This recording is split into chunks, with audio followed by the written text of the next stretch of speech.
حديث الميكروفون. أهلا وسهلا بكم متابعي الصحيفة الإلكترونية خبر 24. نحن اليوم في جماعة بوروس إقليم رحامنة في حلقة جديدة من برنامجكم حديث الميكروفون. نستضيف في هذه الحلقة الفاعل الجمعوي محمد النقاش. أهلا وسهلا بك سيدي محمد. مرحبا سيدي محمد، وكنشكركم على الاستضافة. كنشكر جريدة خبر 24. أولا قبل ما ندخلوا في النقاش بغينا نعرفوا شكون هو السي محمد النقاش. محمد النقاش هو قبل ما يكون فاعل جمعوي فهو فاعل حقوقي نقابي. اشتغل في العمل النقابي لأكثر من 15 سنة. كان يعني هو أكثر العمال في العمل القوانين ديال مدونة الشغل. كذلك بالنسبة للعمل الحقوقي اللي خاصو شي معلومة قانونية أي حاجة، الجمعية عندنا فيها محامون اللي كيقدموا لنا المعلومات اللي كتخصو شي استشارة ولا شي حاجة كنعطيوها له. احنا المهم سي محمد انت من ابناء منطقة بوروس. بوروس بالضبط. حسن ولا بوسام جماعة بوروس. فوقاش تقريبا انت يعني كما تعرفوا المتتبعين ديالك انك يعني بديتي في العمل النقابي هو الاول، فتقريبا شنو هما يعني البوادر الاولى اللي خلاتكم ديروا يعني تاسسوا هذه الجمعيه في هذه الجماعه؟ اللي خلانا اننا ناسسوا هذه الجمعيه، انا كنشوف العمل الجمعوي هو قبل ما يكون تطوعي هو التزام اخلاقي وانساني، حيث ان الدوله بعض المرات كاين شي حوايج اللي ما كتقدرش، كاين شي فراغات اللي ما كتقدرش تسدها الدوله بسرعه، فلذلك العمل الجمعوي كيقدر يسد بحال هذه الفراغات. مثلا الماء الصالح للشرب، بناء مساجد، كاينه مجموعه من الحوايج اللي الدوله ما كتقدرش تسد الفراغات ديالها بسرعه. بطبيعة الحال وتنعرفوا بأن العمل الجمعوي هو عمل كما تفضلت أخلاقي أولا، هو عمل ميداني كذلك تواصلي في واحد المجموعة ديال الانشغالات وهموم ديال الساكنة ديال المواطنين بصفة عامة. ولكن في ظل هاد يعني الانشغالات ديالكم والتطوع ديالكم، كيفاش تشوفوا العمل الجمعوي في جامعة بوروس في إقليم رحامنة ككل؟ يعني العمل الجمعوي في يعني جامعة بوروس ولا على صعيد الإقليم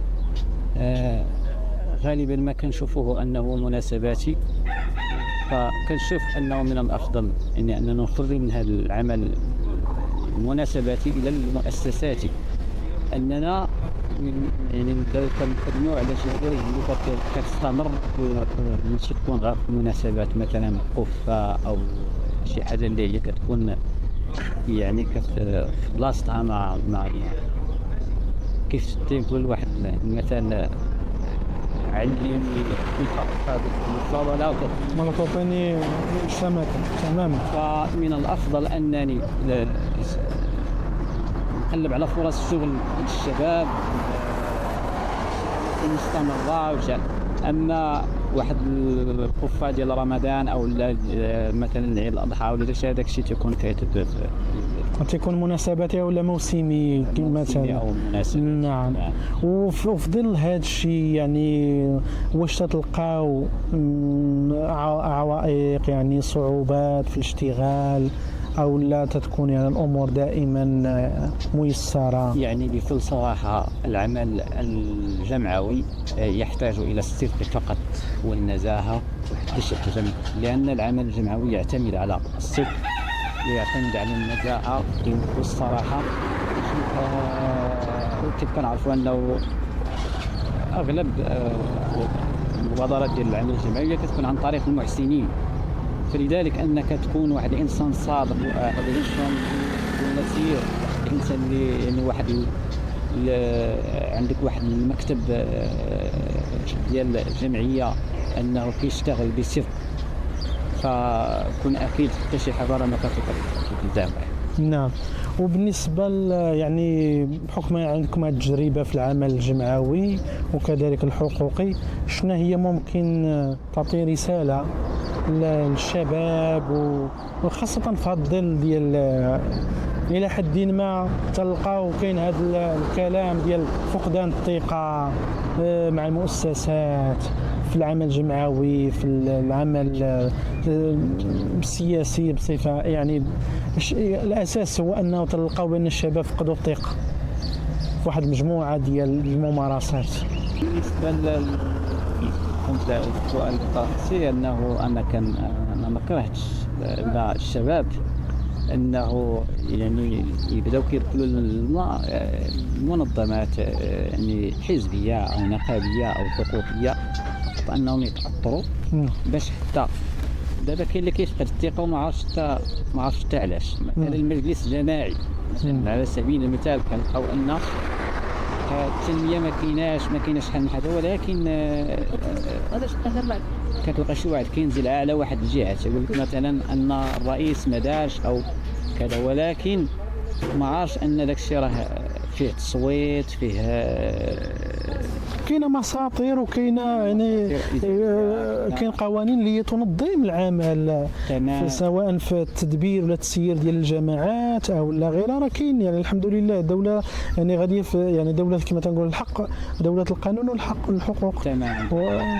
هذه هي المهمه كما تفضلتوا، انه يمشيوا للتاطير ولم ينخرطوا، لانه تلقاو ان الشباب تيكون في الاندفاع، وربما دابا مع السوشيال ميديا خاص يكون تاطير. ولكن هنا واش ما تتشوف شيء حتى كاين تقصير حتى من جانب حتى الاحزاب، من جانب المنظمات الحقوقيه والجمعيات ما تيكونش هذا التاطير. مع كامل الاسف الاحزاب اللي كنشوفوها انها يعني كتحل دكاكين الموسميه فقط، ما كاينش تقدير.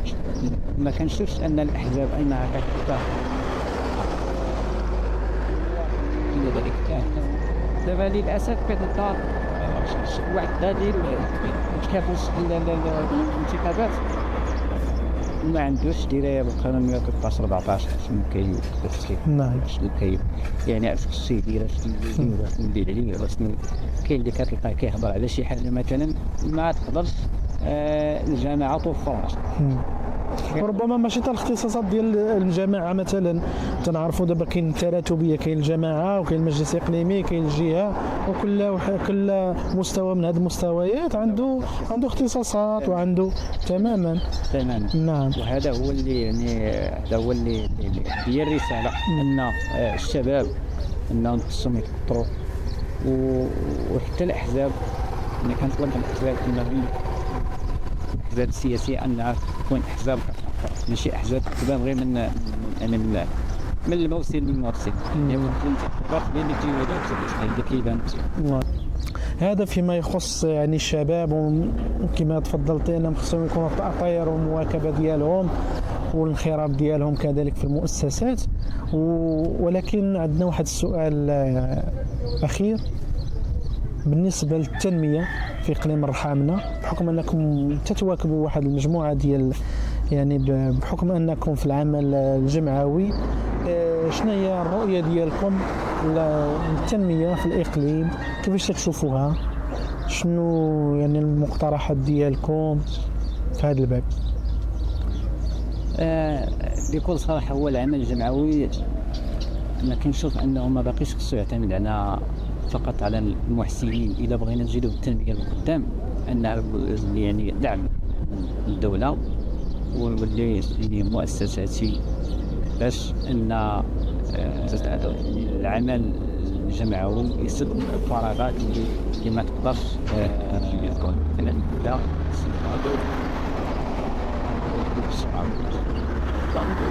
نشكرك مجددا سيدي محمد على سعة الصدر ديالكم ونخليو لكم الكلمه. كنبغي نشكر الجريده ديالكم على السياره ديالكم مرحبا. تكون معنا هذا اللقاء، ومن خلال هذا المنبر هذا كان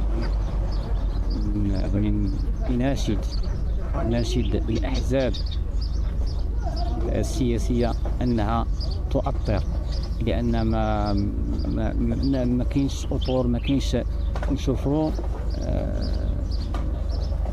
يعني مرشحين كيجيو الدورات. اليوم كاين الدوره كيف كنشوفوا كيجي ما عرفتش حتى علاش الدوره تلغات، واش على النصاب، واش علاش ما بقاش كتلقاو مع كامل الاسف ما عرفناش حتى علاش جايين. من هنا كناشد الاحزاب السياسيه انها تعود تفضل المنخرطين ديالها والناس اللي كينتمي ليها. والسلام عليكم ورحمه الله. شكرا سيدي محمد على سعة الصدر ديالكم. وبهذا ناتي لنهاية هذه الحلقة من برنامجكم حديث الميكروفون. نلتقي في حلقة جديدة مع ضيف جديد.